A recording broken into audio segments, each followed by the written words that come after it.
Veuillez accueillir votre animatrice préférée, Mixmaniac! Bienvenue au bulletin d'information Allié.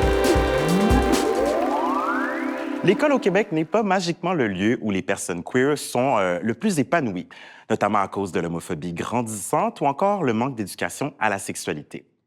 Mais les profs restent une chose, c'est des héros. Des fois, parfois, ils ont des angles morts et ils n'ont pas tout le temps accès aux réalités des personnes queer. Et c'est pas toujours de leur ressort, d'ailleurs. Mais je vous promets une chose, les profs à la maison. Il y a des lesbiennes dans vos classes. Et c'est correct, c'est normal. Incluons-la, toute cette diversité. Et on en parle justement ce soir. Bienvenue à Ali. OK, les élèves, ouvrez vos cahiers, fermez vos cellulaires. Tel que prévu, on va se diviser en groupe de 3 avec nos amis pour le fameux cours de sexualité de l'année. Le seul et l'unique. Oui, exactement, Kevin. Alors, les gars pour les filles, vous pouvez tous vous séparer. Monsieur, c'est possible de se mélanger pareil? On n'est vraiment pas gênés, en tout cas pas dans notre cas. OK. Pensez que vous allez être plus à l'aise entre hommes. Mais vous faites comme vous voulez, moi, ça me dérange pas. Du tout, je suis cool. Bon, comme vous savez, depuis le début de l'année, je ne suis pas gênée de parler de sexualité, même que ça m'arrive de le faire souvent. Hein? C'est une joke. OK, mais ça fait partie de la vie, hein? Ça fait partie de la vie, tout le monde fait ça, puis là, j'imagine que vu que vous êtes en secondaire 5, c'est quelque chose qui pourrait commencer à vous intéresser un petit peu. Puis à un moment donné, vous allez rencontrer un gars ou une fille qui vous plaît, puis vous allez vouloir avoir avec vous...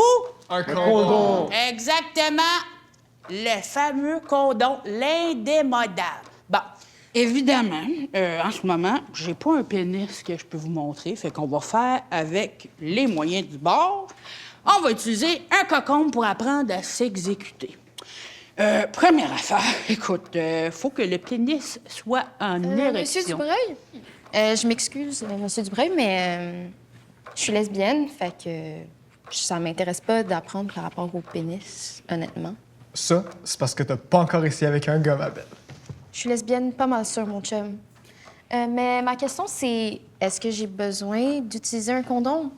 Aux dernières nouvelles, les vulves, ça produit pas du sperme.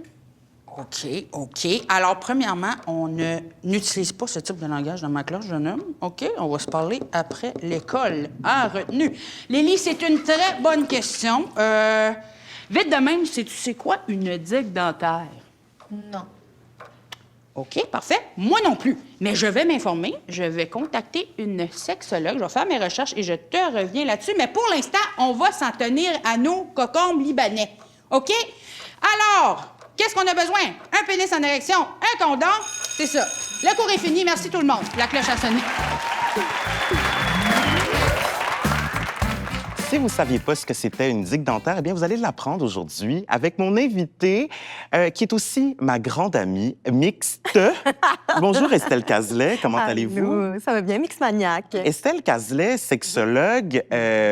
Revenons sur ce qu'on vient de voir. Oui. Est-ce que tu penses que c'était une violence de la part pour Lily? Parce que...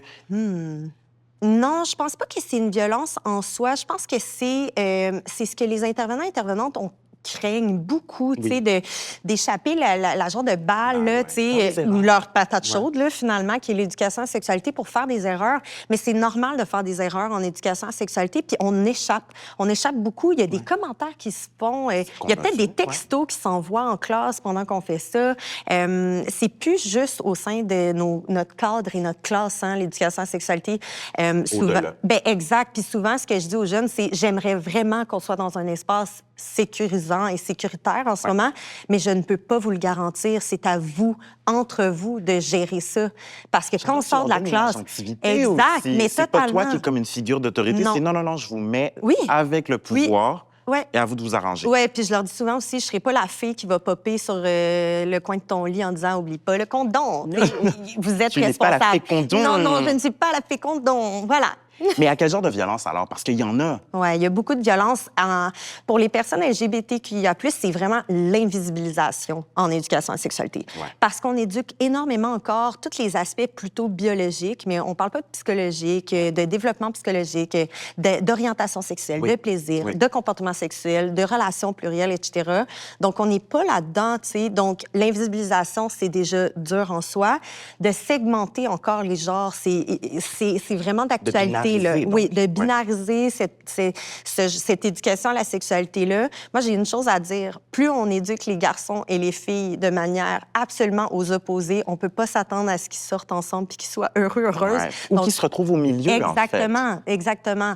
Donc, c'est la même chose pour les personnes queer, les jeunes queer. Ils ont besoin d'exister, ils ont besoin de représentation et on doit, comme pédagogues, là, sincèrement, les ajouter dans nos exemples. Quand on fait des mises en situation, par exemple, ben, c'est bien d'avoir des personnages qui ont des noms genrés, peut-être du même genre, plutôt que des genres opposés, par exemple. C'est important.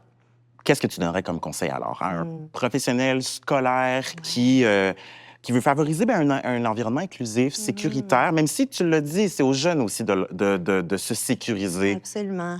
Mais je pense vraiment que ça revient aux pédagogues.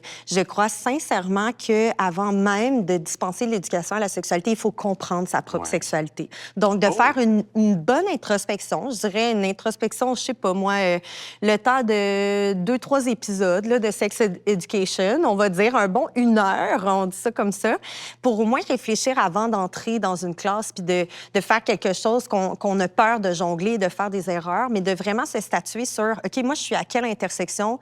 Qui je suis là-dedans? Parfait. C'est quoi mes capacités? Jusqu'où je peux aller? Puis si j'arrive à un point où je ne suis pas capable de poursuivre, bien là, c'est l'humilité qui compte. Donc, il faut savoir, il faut arriver et dire, mais je ne suis pas au courant de tout. Moi, je suis sexologue depuis 10 ans maintenant, puis sincèrement, j'apprends tous les jours sur la sexualité humaine. Donc, c'est impossible. Donc, l'humilité, là, être humble, là, c'est vraiment là, extraordinaire pour être pédagogue en éducation à la sexualité. Merci, Estelle Cazelet. Mais merci à vous, Mixmaniac. À tout bientôt.